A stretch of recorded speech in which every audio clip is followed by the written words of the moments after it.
ప్రతి మహిళ టీనేజ్ నుంచి 45 ఇయర్స్ వరకు కూడా చాలా కామన్‌గా ఫేస్ చేసే సిట్యుయేషన్ వైట్ డిశ్చార్జ్. ఈ ఇన్ఫెక్షన్‌కి చాలా కారణాలున్నా కూడా డైట్ కూడా ఒక రోల్ ప్లే చేస్తుందని చాలామందికి తెలీక సఫర్ అవుతూ ఉంటారు.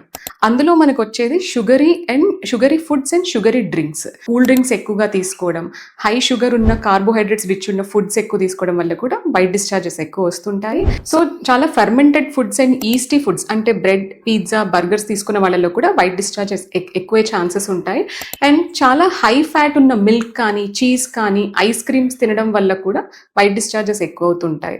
అండ్ స్పైసీ ఫుడ్స్ తినడం వల్ల ఉన్న కండిషన్ ఏదైతే ఉంటుందో అది అగ్రివేట్ అవ్వడానికి ఛాన్సెస్ ఎక్కువ ఉంటాయి. లాస్ట్లో వచ్చేసి మనకి కొంతమందికి ఆల్కహాల్ తీసుకునే హ్యాబిట్ అండ్ ఎక్కువ టీ కాఫీస్ తీసుకునే హ్యాబిట్స్ ఉంటాయి.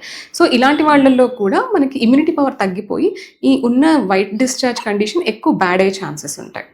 ప్రోబయోటిక్స్ ఉన్న ఫుడ్ అంటే మనకి పెరుగు, బటర్ మిల్క్ ఇలాంటివి తీసుకోవడం వల్ల వెజైనాలో ప్రొటెక్టివ్ బ్యాక్టీరియాని ప్రొడ్యూస్ అయ్యి మనకి వైట్ డిశ్చార్జ్ తగ్గే అవకాశం ఉంటుంది. సో ఈ ప్రోబయోటిక్స్తో పాటు మనం ఇప్పటివరకు చెప్పుకున్న ఫుడ్స్ని అవాయిడ్ చేయడం వల్ల కొంతవరకు వైట్ డిశ్చార్జ్ తగ్గే అవకాశం ఉంటుంది.